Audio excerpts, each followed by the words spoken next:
Okey, Assalamualaikum warahmatullahi wabarakatuh dan salam sejahtera semua. Kita bertemu lagi untuk sesi kuliah kita pada minggu ini iaitu subjek pengajian kenegaraan HMP 3312 ataupun UPU 3312. So, sihat ke semua?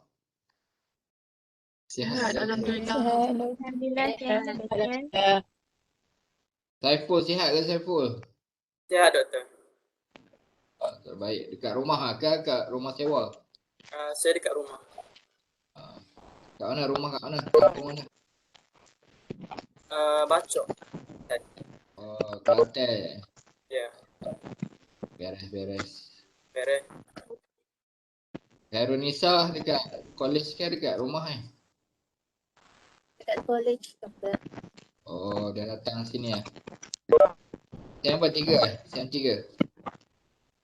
Sem 2. Oh, boleh datang Sebab kos bimbingan konseling kan Oh, ada ni ada guna kelas lab. bersemuka. Oh, lab. Ada. Okey. Terbaik. Jaga SOP masing-masing. So, setakat ni kita ada 114 orang. Masih ada ramai lagi yang tak masuk ni. Tak tahu apa masalah. Mungkin kita minggu airdrop masih lagi berjalan ke? Ke dah habis minggu ni Masih lagi doktor. Masih lagi sampai bila? Tak silap 30. Sampai 30 doktor. 30. Oh, 28, 2 hari lagi lah.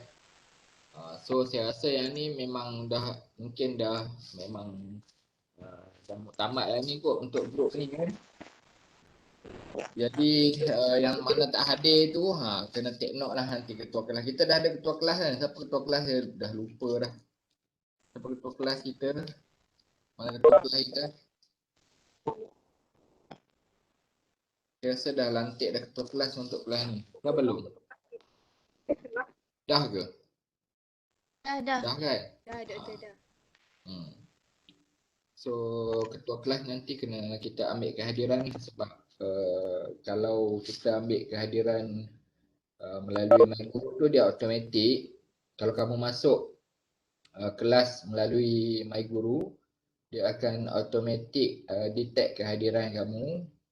Tapi kalau kamu masuk melalui link yang kawan kamu share ke apa ke, dia tak kira kehadiran. Jadi kita akan ambil kehadiran lah. Nanti ketua kelas dia akan buat Google Form dan kita ambil kehadiran lah untuk kelas ni pada tiap-tiap minggu. So bagi yang baru masuk, saya ucapkan selamat datang lah untuk kelas saya. Saya Muhammad Basri bin Jamal. So untuk penerangan berkenaan dengan kelas ni, kita minggu lepas saya dah tak nak ulang lah. Kalau kita ulang banyak benda nak kena cerita balik jadi saya nak kamu tonton balik video yang saya rakam dan saya upload dalam channel YouTube saya. So apa Saiful minggu lepas ada tak kelas ni? Ada tak? Ada tak minggu lepas? Ada doktor. So itulah patut tak nampak minggu lepas. Jadi untuk kuliah minggu lepas saya ada menerangkan berkenaan dengan tugasan, berkenaan dengan performa untuk kursus ni. Jadi kamu kena tengok balik lah. Tengok balik video dan kena take note lah apa yang perlu kamu kena buat dan apa tugasan-tugasan yang perlu kamu laksanakan untuk semester ni. Jadi saya rasa untuk kelas ni dah bentuk kumpulan kan? Dah ada kumpulan ke? Yang lain dah, yang mana hadir minggu lepas saya rasa dia orang dah bentuk kumpulan, kena tengok dalam grup WhatsApp. Bagi yang belum ada dalam grup WhatsApp, kena masuk dalam grup WhatsApp. Kena masuk secepat yang mungkin supaya kamu dapat maklumat berkenaan dengan kelas ni lah. Jadi saya akan share video yang kuliah minggu lepas. Kalau kita ulang balik nanti dia ambil masa lah untuk terangkan berkenaan dengan apa kursus ni, performa, tugasan yang perlu kamu kena buat. So kena tonton video balik. Sekejap, saya cari video. Okay.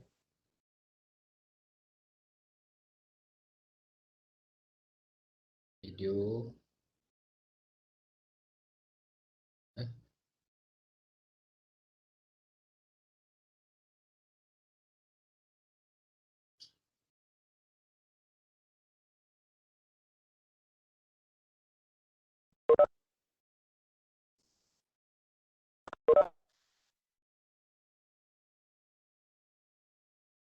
Call.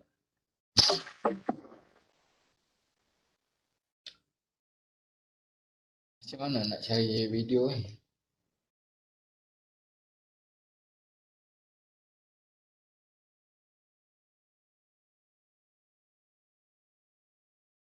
Ya, saya akan masukkan dalam chat room.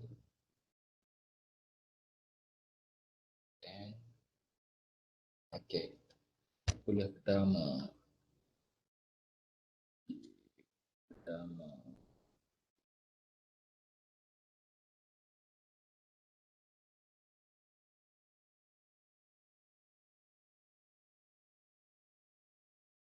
Dia link copy. Okey. Okey, saya masukkan dalam chat.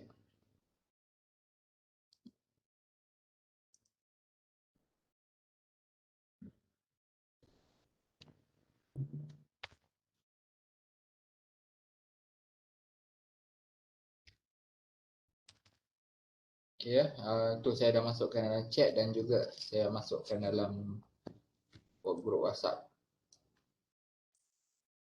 So kena tonton, jangan lupa subscribe, tekan loceng, komen hadir ya, komen hadir di bawah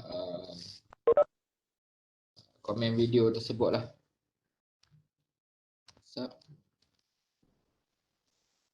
So penting sebab kamu kena tahu apa tugasan yang kamu kena buat dan juga penerangan berkenaan performa kursus ni lah.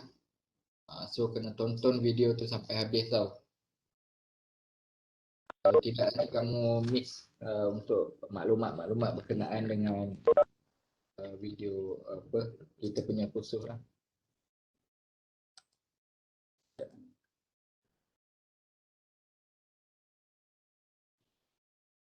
Video kuliah pertama.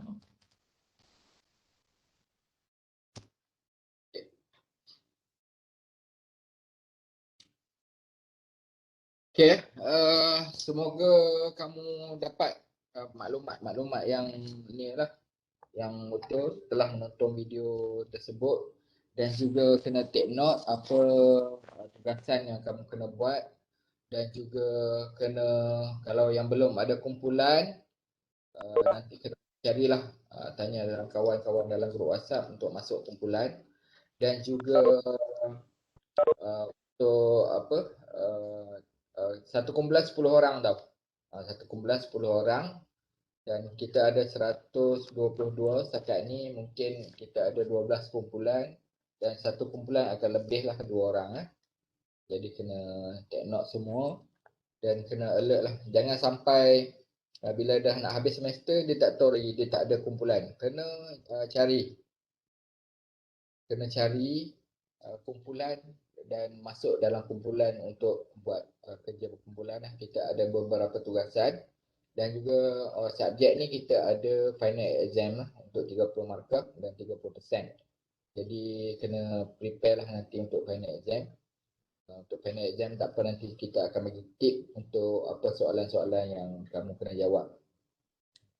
Tapi untuk sem lepas kita ada buat slide PowerPoint kot ataupun buat poster untuk final exam sem lepas.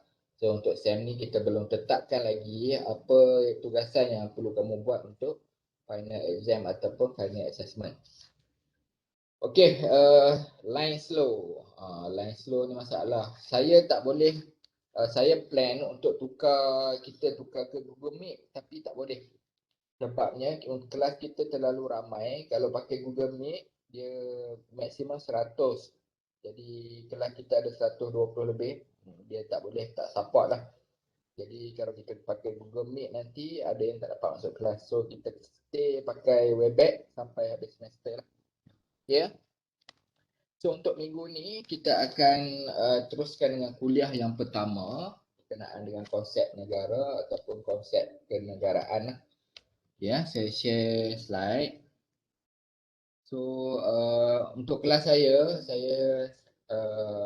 minggu lepas saya ingatkan untuk kelas saya, kalau boleh kita kena aktif. Kita belajar bercakap, kita belajar confident diri.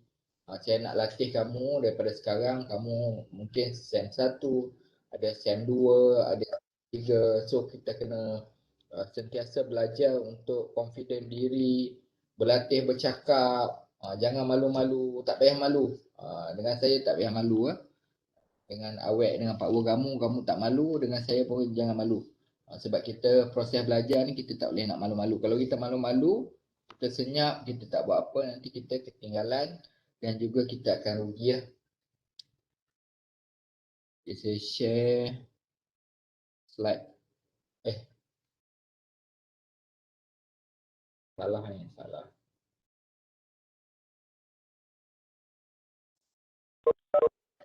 Sekejap.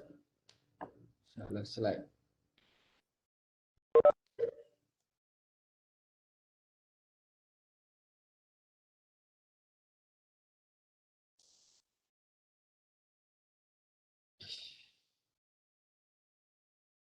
Jangan pula.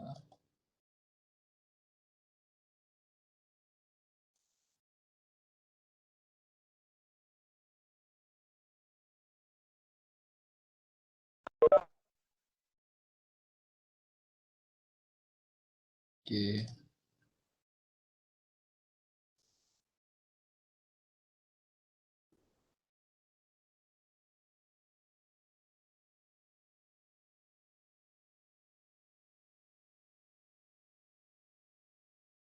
Okey, bagi yang baru masuk, kalau ada apa-apa soalan nak tanya, boleh tanya sekarang lah. Boleh tanya sekarang. Kalau ada apa-apa yang tak faham, yang keliru, masih lagi baru masuk, boleh tanya. Tak ada masalah sebelum kita start kuliah.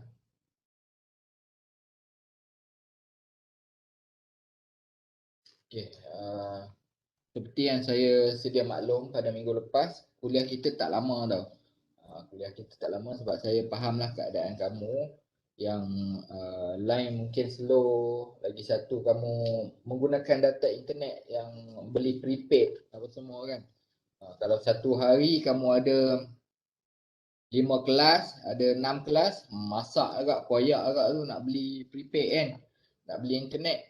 Jadi saya fahamlah. Jadi kita habiskan cepat-cepat kuliah. Lepas tu kita buat Q&A, kalau ada apa-apa yang tak faham boleh tanya, yang kita selesailah untuk kuliah pada minggu ni. Jadi kena ni lah, kalau satu hari kelas sampai 5-6, jenuh agak. Kalau yang ada wifi, unify tu tak ada masalah lah. Tapi saya percaya di kalangan kita ataupun di kalangan kamu, ada yang beli data internet. Data internet kita ni mahal berbanding dengan negara-negara yang lain lah. Negara kita mahal mungkin disebabkan oleh monopoli kita tak banyak syarikat-syarikat apa telco yang beroperasi di Indonesia, tak macam Indonesia di negara-negara lain. Kalau di Indonesia tu dia banyak sangat syarikat, jadi dia persaingan, jadi dia terpaksa turunkan harga supaya orang dapat pilih. Cakap Malaysia ni dia syarikat-syarikat yang besar, ada beberapa syarikat je dia monopoli lah. Sebab tu harga dia masih lagi mahal. So kita harapkan satu hari nanti kementerian kena ambil tindakan lah, ataupun pihak kerajaan dia kena open supaya banyak syarikat telco ni bersaing dan harga kita akan dapat lebih murah harga internet. Okay, so kita teruskan dengan kuliah pertama untuk minggu ni. Sekarang ni minggu kedua kan? Minggu kedua ke minggu ketiga? Minggu kedua Kedua. Kedua. So untuk minggu lepas kita dah terangkan berkenaan dengan proforma, tugasan dan sebagainya. So untuk minggu ni kita akan cover berkenaan dengan topik kenegaraan, konsep-konsep asas kenegaraan lah.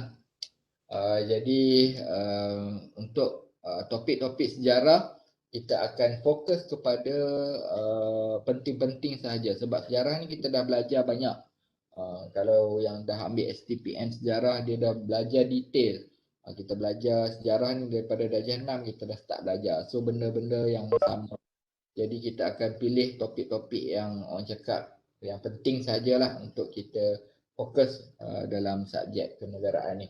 Jadi kita kena cepat untuk selesaikan kuliah supaya kamu nanti boleh fokus kepada tugasan yang perlu kamu buat dan juga untuk nanti untuk final exam lah. Okey, konsep-konsep asas kenegaraan kita ada 4 untuk kita cover pada hari ini, iaitu yang pertama adalah pengenalan, yang kedua konsep-konsep asas berkenaan dengan kenegaraan, yang ketiga kita nak tengok sedikit berkenaan dengan sistem-sistem kerajaan yang ada di dunia ni. Yang keempat kita nak tengok bentuk-bentuk kerajaan yang ada di dunia ni. Ini adalah merupakan konsep-konsep asas berkenaan dengan kenegaraan. Okey, dari segi pengenalan, istilah kenegaraan merujuk kepada perkara yang membincangkan berkenaan dengan hal ehwal sesebuah negara. Itu adalah merupakan kenegaraan. Terdapat beberapa perkara yang paling penting yang ditekankan dalam kursus ini. Yang pertama adalah kefahaman mengenai latar belakang sejarah negara. Kalau kita fokus kepada sejarah negara kita lah. Sejarah negara Malaysia, latar belakang dia berkenaan apa, macam mana kemunculan kerajaan-kerajaan awal, macam mana proses-proses mendapatkan kemerdekaan, macam mana penjajahan masuk dalam negara kita beberapa tahun, beratus-ratus tahun negara kita dijajah, macam mana kita buat rundingan untuk membentuk Persekutuan Malaysia dan sebagainya lah.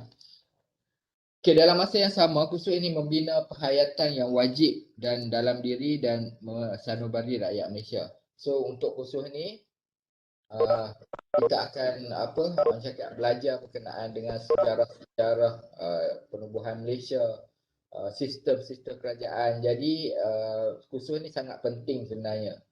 Kursus ini sangat penting. Ada di kalangan kita yang orang cakap yang masih lagi tak faham tentang sejarah negara.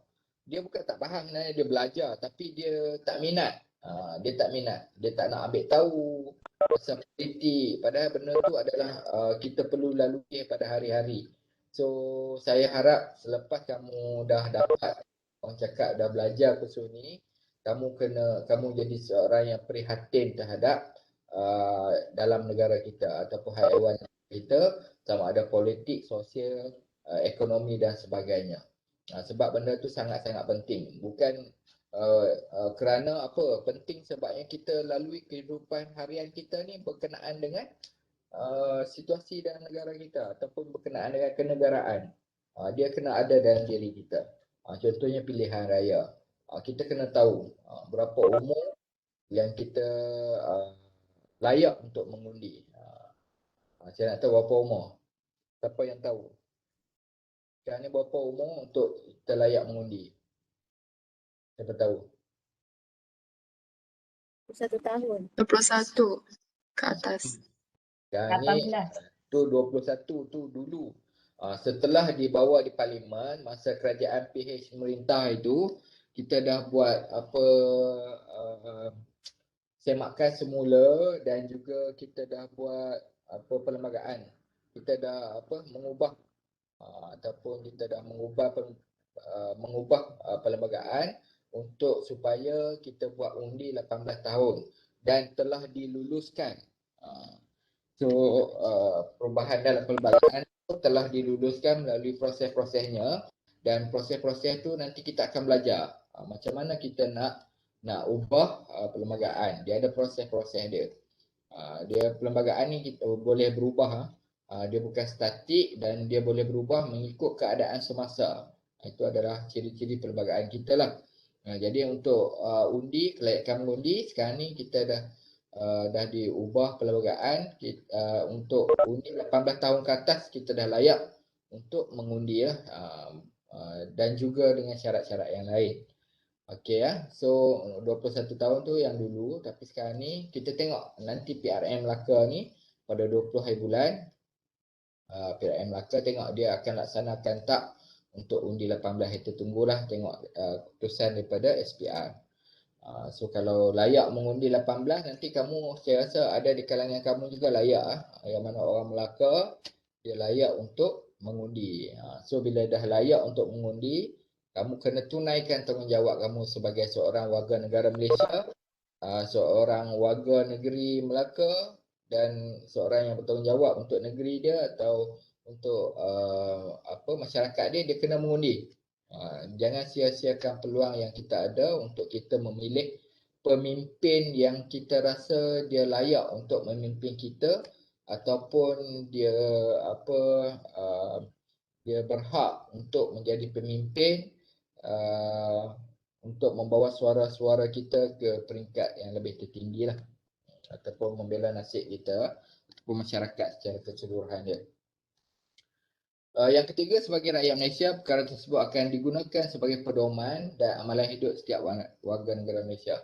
So kita dah belajar kenegaraan ni, jadi kita akan faham sedikit sebanyak berkenaan dengan sistem-sistem politik dalam negara kita, sistem pentadbiran dan sebagainya lah. Okey, konsep-konsep asas yang pertama adalah kenegaraan. Apa itu kenegaraan? Berasal dari perkataan dasar negara, iaitu sekumpulan masyarakat politik yang tinggal di wilayah atau kawasan boleh dianggap sebagai sebuah negara sekiranya mempunyai beberapa ciri tertentu. Yang pertama, dia sempadan. Sempadan.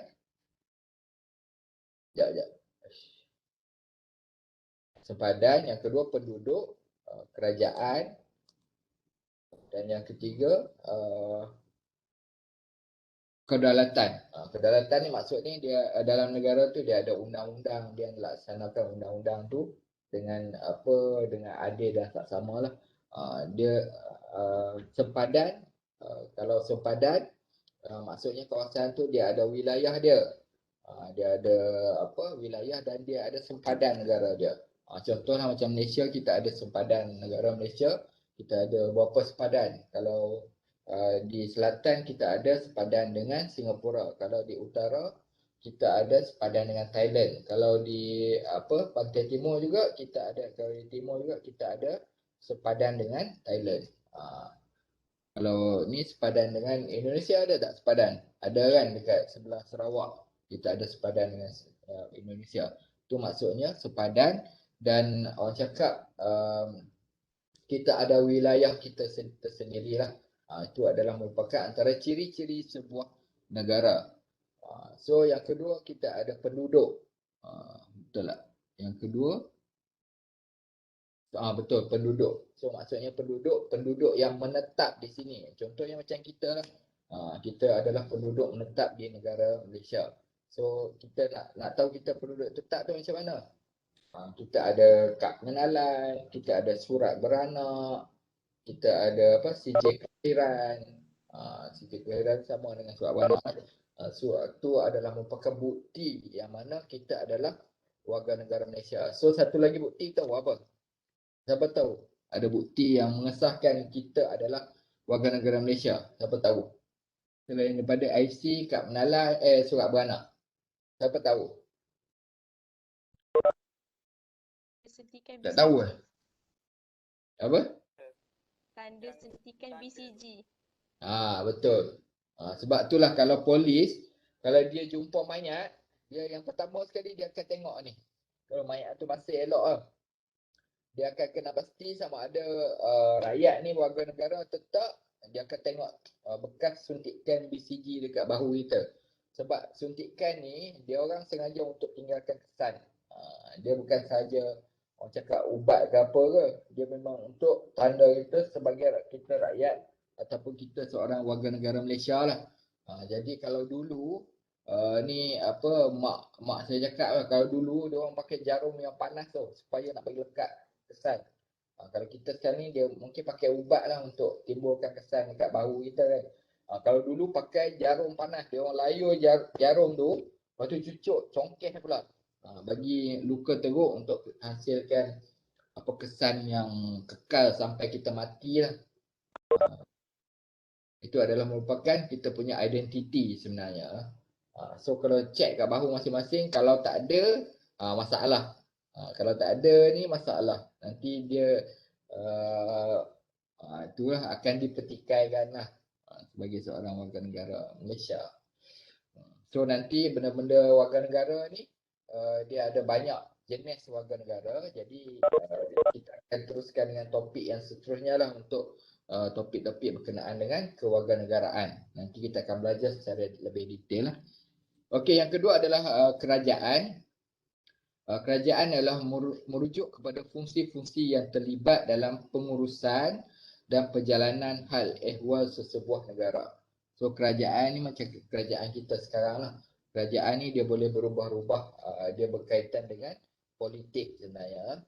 Kerajaan ni adalah merupakan fungsi-fungsi yang terlibat dalam pengurusan dan perjalanan hal ehwal sesebuah negara. So dalam sebuah negara ni dia memang wajib kena ada kerajaan dan dia adalah merupakan ciri-ciri utama sesebuah negara. So kerajaan kita contohnya sekarang ni kerajaan kita tak tahu identiti kerajaan sekarang ni, kita tak tahu sekejap PN, sekejap BN, kita tak tahu. Kalau sebelum ni masa Tan Sri Muhyiddin, dia kerajaan Perikatan Nasional lah PN. Sebelum tu kerajaan Pakatan Harapan dan sebelum tu adalah Barisan Nasional. So itu adalah merupakan kerajaan lah. Okey, terdapat 3 badan kerajaan yang utama. Badan-badan kerajaan tersebut termasuklah pentadbiran iaitu eksekutif. Dia ada 3 pembahagian kuasa sebenarnya. Kalau kita bersemuka tu saya boleh lukis lah. Boleh lukis 3 bulatan tu yang mana terdiri pada eksekutif ataupun pentadbiran, perundangan, legislatif dan kehakiman. Dia ada 3 benda yang berbeza ataupun 3 badan utama dalam kerajaan. So badan-badan ni lah yang melaksanakan ataupun menjadi fungsi utama untuk menggerakkan kerajaan kita. Jadi kalau ikut dalam negara kita, sistem negara kita, sepatutnya kalau ikut asas, kalau dalam sistem demokrasi ketiga-tiga badan ni adalah berasingan. Ketiga-tiga badan ni adalah berasingan. Kalau ikut asas yang betul lah dalam sistem demokrasi, ketiga-tiga badan ni iaitu eksekutif, legislatif dan judiciary ni adalah berasingan. Tetapi pengamalan dia ikut negara masing-masing. Macam negara kita, dia bertindih di antara satu sama lain. Contohnya eksekutif, pentadbiran. Eksekutif ni termasuklah Perdana Menteri, menteri-menteri, apa orang cakap pegawai kerajaan ni termasuk dalam eksekutif ataupun pentadbiran. Jadi dia bertindih juga dalam perundangan. Perundangan ni apa? Perundangan ni untuk seperti parlimen lah. Parlimen untuk kata yang senang kamu faham, parlimen lah untuk menggubal undang-undang. So ahli-ahli parlimen ni dia juga menjadi eksekutif. Sebab itulah saya kata dia bertindih antara satu sama lain. Kuasa dia bertindih. Sebab orang yang sama yang terlibat dalam pentadbiran dan juga perundangan. Dan kehakiman. Satu lagi kehakiman yang melaksanakan undang-undang dalam negara kita lah. Perundangan ni dia buat undang-undang dan kehakiman ni dia mentaksir undang-undang ataupun melaksanakan undang-undang. Jadi jatuh hukum dan sebagainya. Jadi kehakiman ni pun kalau kita tengok dalam konteks negara kita, dia juga bertindih juga. Kerana apa? Kerana untuk nak lantikkan ketua hakim negara, hakim-hakim contohnya, dia perlu memang dilantik oleh Yang di-Pertuan Agong, tetapi dia direkomend oleh siapa? Direkomend oleh siapa? Siapa tahu? Dia direkomend oleh Perdana Menteri ataupun pentadbiran ataupun eksekutif. So bila direkomend oleh eksekutif, dia mesti pilih orang dia. Dia mesti pilih orang cakap yang boleh bekerja dengan dia. Bila boleh bekerja dengan dia, Kalau ada apa masalah ataupun keputusan-keputusan yang dia buat tu, dia akan mempengaruhi. Contohnya apa, untuk apa, kalau ada sesuatu perkara-perkara, ini contoh dalam parti lah, contoh dalam parti ya. Satu parti tu parti pemerintah lah. Dia ada melakukan jenayah contohnya. So masuk ke badan kehakiman. Bila masuk mahkamah. Jadi bila masuk mahkamah, parti pemerintah ni dia akan, orang cakap dia ada, sebab yang dilantik menjadi hakim ni adalah daripada rekomen daripada parti pemerintah ataupun eksekutif ataupun Perdana Menteri lah. Jadi dia akan bias lah. Dia akan bias.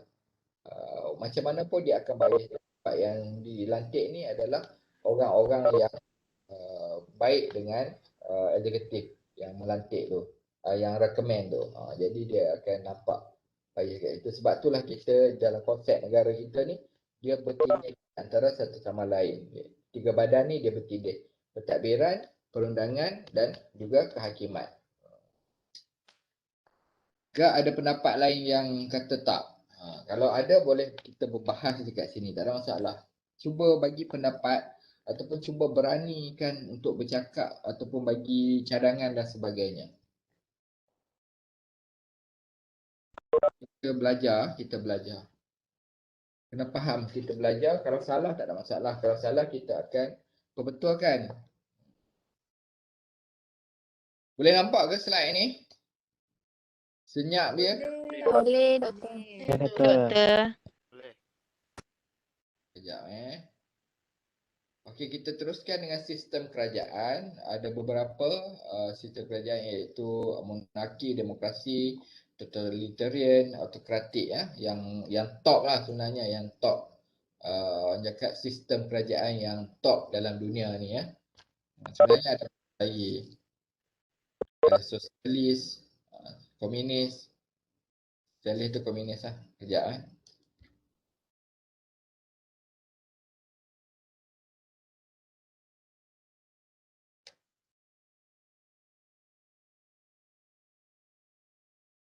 Okey, untuk sistem kerajaan yang kita amalkan dalam negara kita, siapa tahu apa yang kita amalkan? Bentuk sistem kerajaan yang kita amalkan. Demokrasi. Dia ada demokrasi apa? Kita lain sikit. Macam demokrasi, kalau Amerika dia memang demokrasi lah. Kalau kita Demokrasi berperlembagaan. Demokrasi berparlimen berperlembagaan lah. Demokrasi berperlembagaan lah. So kita ada perlembagaan yang kita kena ikut. Perlembagaan ni adalah, orang cakap, undang-undang tertinggi dalam negara kita. So kalau ada undang-undang lain yang bercanggah dengan perlembagaan kita, dia akan automatik terbatal setakat mana dia bercanggah. Dia tak boleh bercanggah dengan perlembagaan. So perlembagaan kita adalah perlembagaan orang cakap yang tertinggi. Sebab tu dia panggil konsep ketertinggian perlembagaan. So apa-apa semua kita akan merujuk pada perlembagaan. Perlembagaan ni sebagai tulang belakang lah dalam pelaksanaan ataupun tadbir urus dalam negara kita. So kita tengok sistem kerajaan yang pertama, iaitu monarki, iaitu sistem pemerintahan beraja. Terdapat 2 sistem raja berkuasa mutlak dan raja berperlembagaan.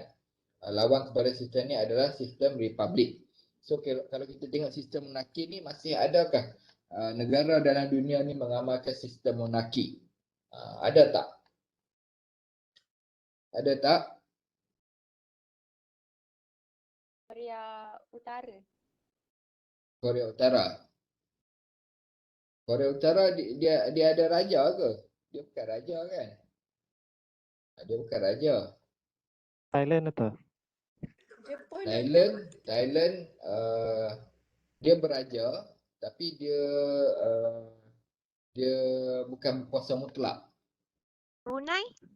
Brunei betul. Brunei adalah mengamalkan sistem monarki ya.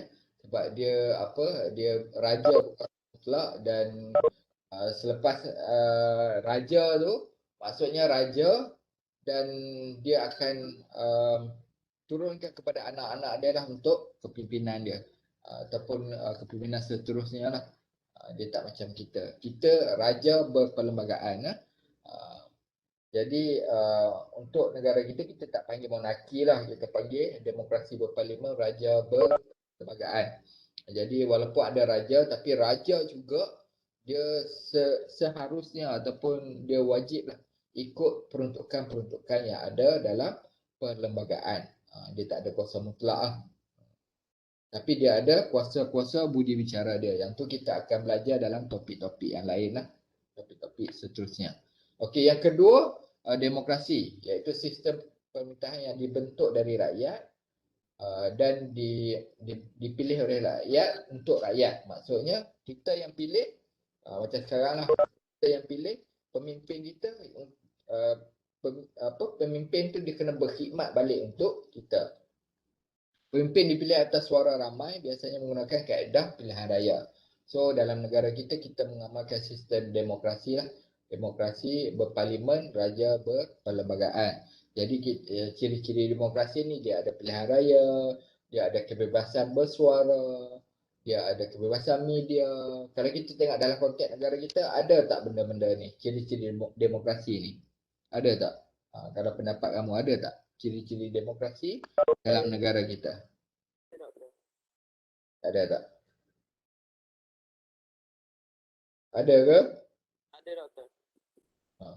Ada. Contohnya dalam media, kebebasan bersuara. Tetapi kita tertakluk kepada peruntukan-peruntukan perlembagaan dalam negara kita, ataupun kita tertakluk kepada undang-undang yang telah digubal oleh perundangan dalam negara kita. Contohnya kalau dari segi media, bebas bersuara, memang kita bebas bersuara, tapi kita mungkin ada sekatan-sekatan untuk menjaga kepentingan kaum. Kita tak boleh menghasut untuk membenci di antara satu sama lain kaum kita. Itu ada dalam peruntukan-peruntukan perlembagaan. Contohnya pilihan raya, kita ada pilihan raya. Kita ada pilihan raya umum, kita ada pilihan raya negeri, pilihan raya kecil, kita ada. Nanti kita akan belajar dalam topik pilihan raya. So itu adalah merupakan demokrasi. Banyak negara dalam dunia sekarang ni telah mengamalkan sistem demokrasi lah. Contohnya Amerika lah yang kuat memperjuangkan amalan ataupun sistem demokrasi ini kepada seluruh negara dalam dunia ni lah. Tapi masih ada lagi negara yang tidak mengamalkan sistem demokrasi. Demokrasi seperti China, Korea Utara, dia tak. Okey, itu demokrasi. Yang ketiga adalah totalitarian, iaitu sistem pemerintahan satu parti politik yang ekstrim dan memerintah sebuah negara secara total dan mutlak. Totalitarian ni adalah merupakan negara yang orang cakap dia satu parti saja, dia tak ada parti-parti lain, dia tak ada parti untuk bertanding macam sistem demokrasi. Contoh negara adalah negara apa yang mengamalkan totalitarian? Negara apa? Utara. Korea Utara, betul. Kita dapat tengok. Korea Utara dia memang totalitarian. Kalau dia punya presiden dia tu kata A, memang A lah. Dia punya presiden dia memang kejam. Tapi kadang-kadang suka juga sebenarnya benda-benda macam tu. Sebab kalau kita terlalu demokrasi, dia akan, orang cakap, dia akan melambatkan proses untuk buat keputusan. Kalau macam totalitarian ni, kalau dia kata A, memang A lah kena buat. Tapi dia ada keburukan dia lah. Dia ada keburukan dia sebab dia tak tanpa perbincangan, tanpa ada apa. Kalau pemimpin tu bodoh, memang bodoh lah negara dia. Macam tu lah maksud dia. Jadi kita tengok Korea Utara lah. Macam mana dia punya pemerintahan memang kejam. Style rambut pun nak kena ikut macam style dia. Lepas tu kalau hari tu saya ada terbaca tau dalam berita lah, dia punya pegawai kerajaan tidur dalam meeting bersama dia, terus dihukum tembak kat situ kat bom. Dia punya kejam tu. Tu bukan siapa-siapa tu adalah saudara dia juga, pak saudara dia kot. Tertidur dalam meeting, meeting dengan dia, terus tembak. Hukum mati lah. Itu sangat ekstrim dan sangat kejam. So, kebanyakan negara dalam dunia ni tak banyak lah yang mengamalkan sistem totalitarian. Yang jelas kita nampak adalah Korea Utara dan juga cakap satu negara lagi apa? Cuba kalau tak salah, Cuba.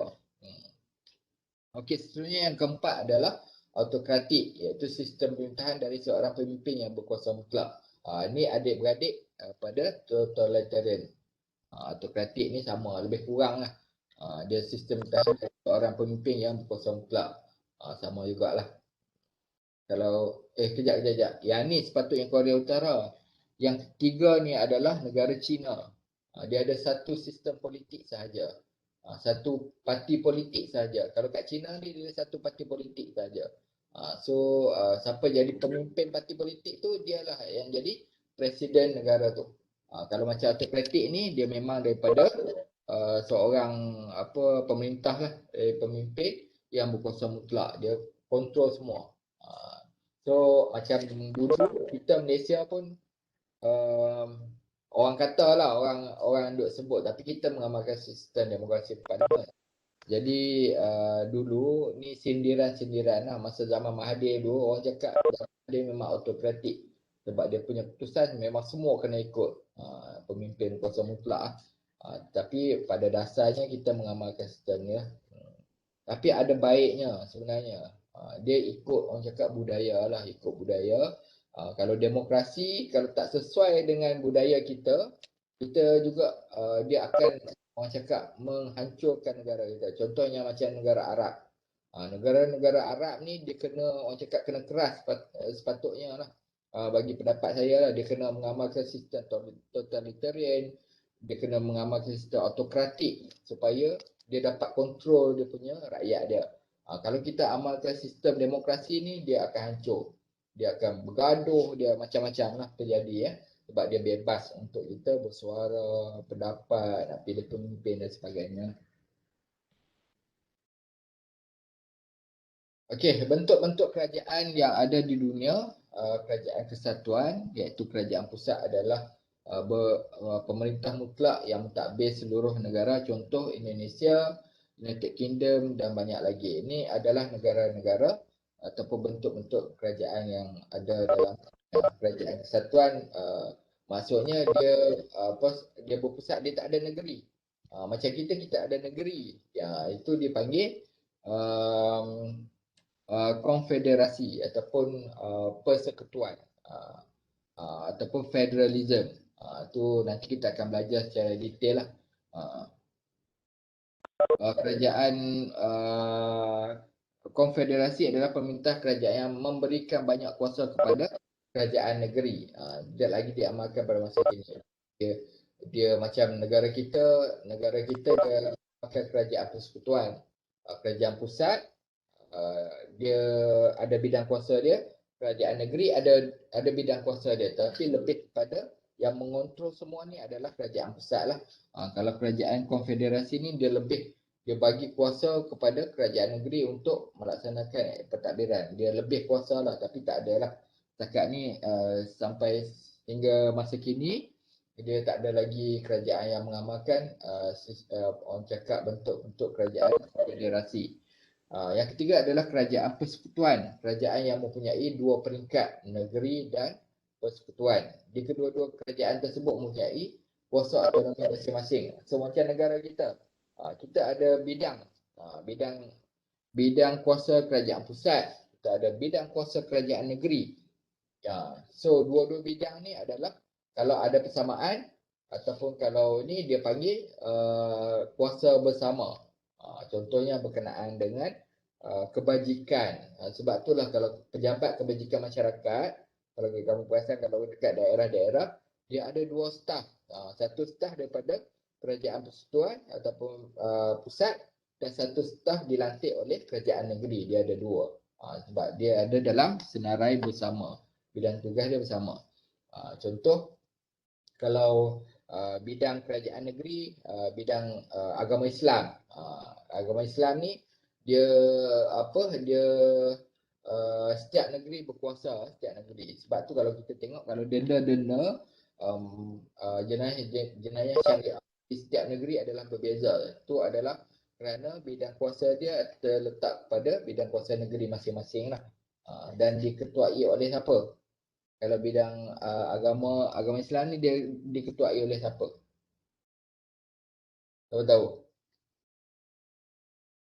Oleh sultan-sultan.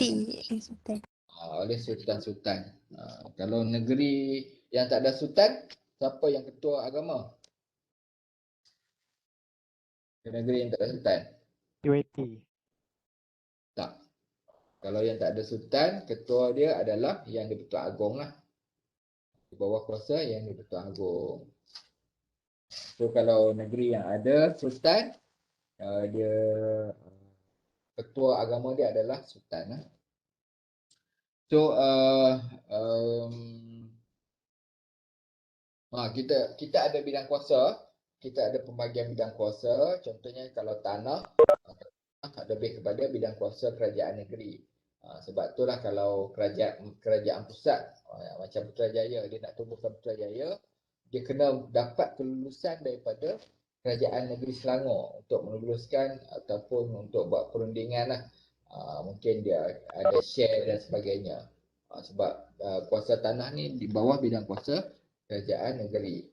Kalau kita nak tahu kuasa-kuasa kerajaan pusat tu, kita tengok setiap kementerian yang ada tu adalah merupakan bidang kuasa kerajaan pusat. Contohnya Kementerian Luar Negara, Kementerian Pertahanan, itu adalah bidang kuasa kerajaan pusat.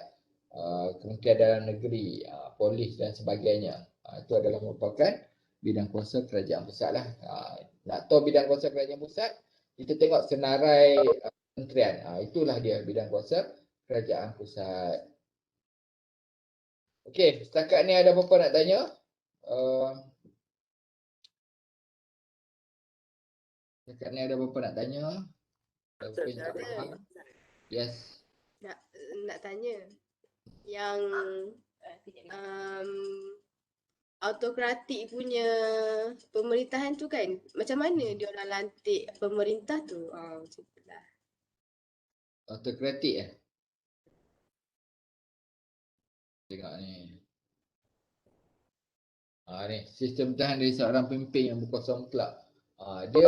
Dia lebih kepada keturunan jugalah. Macam apa Korea Utara kita tengok daripada dulu ayah dia, lepas tu dia turunkan kepada anak dia lah.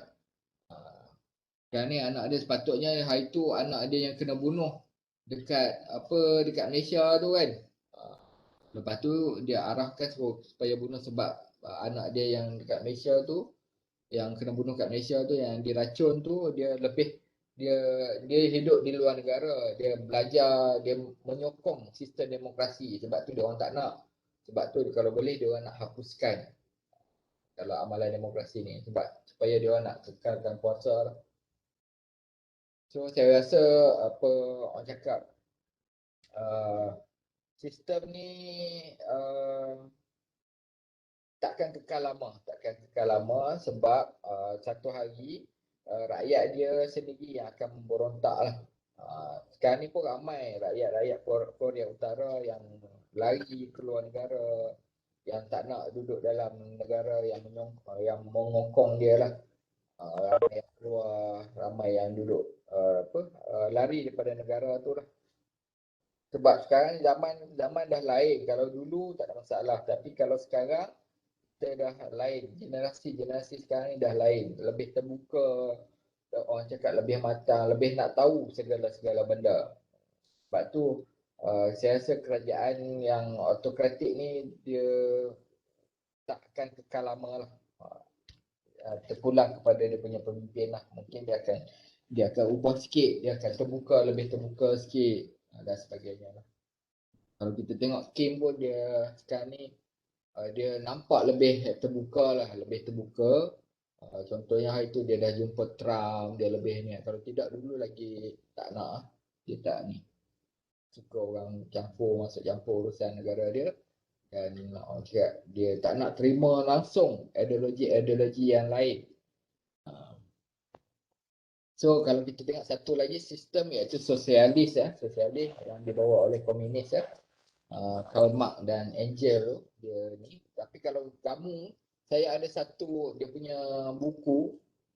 Satu buku tu dia panggil Manifesto Parti Komunis, Manifesto of Communist. Kalau kita baca buku tu memang menarik dia punya manifesto dia. Pembahagian sama rata, yang kaya dia akan support yang miskin. Dia menarik sebenarnya. Tetapi dia punya pengamalan dia memang tak dilaksanakan dengan ikut dia punya manifesto lah sebenarnya. Tapi memang kalau kita baca dia punya manifesto tu memang dekat dengan hati kita lah, kita suka. Itu dipanggil manifesto komunis atau sosialis lah. Dia pembahagian harta secara sama rata di antara yang miskin ataupun yang kaya. Maksudnya negara akan kawal dan akan agih-agihkan kepada seluruh rakyat dalam negara tu. Dia tak macam demokrasi lah. Demokrasi kalau kapitalis dia memang menekan dia. Yang kaya tetap kaya, yang miskin akan miskin lah. Yang mana yang kuat dia akan lebih kuat lah. Kalau sosialis dia akan tolong. Harta tu jadi hak negara dan negara akan membantu orang-orang yang dia agihkan kepada yang miskin. Ya. Ada lagi soalan nak tanya? Ada doktor. Yes. Tak ada? Ada doktor. Dengar tak suara? Dengar. Tadi yang bab doktor cakap pasal negara Arab ni kena amalkan macam dictatorship kan. Jadi saya macam sebab sebelum ni macam negara Arab ni dah amalkan macam Saddam Hussein, Bin Ali, lepas tu macam Muammar Gaddafi semua dah amalkan. Tapi mostly semua tak jadi. So saya tak faham kenapa doktor cakap negara Arab ni kena amalkan sistem macam tu. Sedangkan sistem macam tu macam yang doktor cakap sebelum ni lah. Susah. Banyakkannya fail. Jadi apa macam doktor fikir? Dia macam ni, sebenarnya kalau macam sebelum ni macam apa Gaddafi apa semua tu dia lebih kepada totalitarian atau autokratik tau. Tapi bila jatuh dia orang ni, dia lebih kepada masuk demokrasi. Sebab tu saya cakap Arab ni dia sesuai untuk yang pemerintahan yang keras sikit, yang boleh ikut, yang diorang kena ikut arahan dia. Dia tak boleh nak orang cakap demokrasi sangat. Bila masuk orang cakap bila Gaddafi jatuh, Saddam Hussein jatuh, tengok apa jadi. Bila demokrasi masuk apa jadi. Sampai sekarang tak aman. Sampai sekarang jadi kucak-kacir. Sebab tu saya cakap kalau negara Arab ni dia lebih kepada sistem pemerintahan yang keras. Contohnya autokratik atau totalitarian. Kita tengok contoh Gaddafi kan. Gaddafi dia macam kuasa mutlak kepada dia. Kalau dia ni dia arahan memang itulah kita kena buat. Kalau sekarang ni kita tengok bila dia tak ada dah demokrasi lah kononnya yang dibawa oleh barat, demokrasi yang menjatuhkan dia. Sampai sekarang ni apa jadi kepada Libya? Apa jadi kepada negara tu? Tak aman juga. Sebab itulah kita kena tengok budaya sebenarnya. Budaya sesuatu negara kalau macam saya cakap Arab kalau macam Arab ni dia lebih kepada keras sebab dia orang ni keras tau Arab ni. Kalau keras ni dia kena lawan yang keras lah. Contohnya itulah sistem pemerintahan totalitarian, autokratik untuk mengawal dia punya rakyat-rakyat dia. Itulah pendapat saya lah. Kan ada lagi pendapat? Boleh. Tak apa, kita kongsi kita punya pendapat, tak ada masalah. Dia lebih kepada tengok budaya dalam negara, sebuah negara. Contoh negara kita lah, kita tak direct terus mengamalkan demokrasi yang macam barat. Kita adalah demokrasi berparlimen, demokrasi berperlembagaan. Kita ikut perlembagaan kita ataupun kita ikut corak kita sendiri. Sebab kita nak sesuaikan dengan budaya kita. Budaya kita yang lemah lembut, yang tak nak cakap kasar dengan orang. nak cakap berlapis. Sesuai dengan perlembagaan kita lah. Kita tak boleh nak maki orang direct. Tu walaupun kita bebas bersuara, tetapi kita ada budaya kita ataupun kita ada identiti kita sendiri. Sebab itulah kita panggil demokrasi berperlembagaan. Demokrasi berparlimen lah. Faham tak? Faham doktor? Ada lagi nak tanya?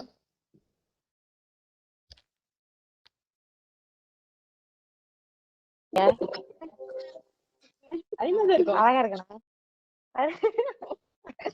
கிளாஸ்ல எப்படி முறைக்கிறேன் கிளாஸ்ல எப்படி போகுது Menyembah apa? ஒன்னும் சொல்லு நல்லா ஜாலியா இருக்கு படிக்கவே தெரியல படிக்க மாட்டேன் Tiga. Apa kamu cakap ni?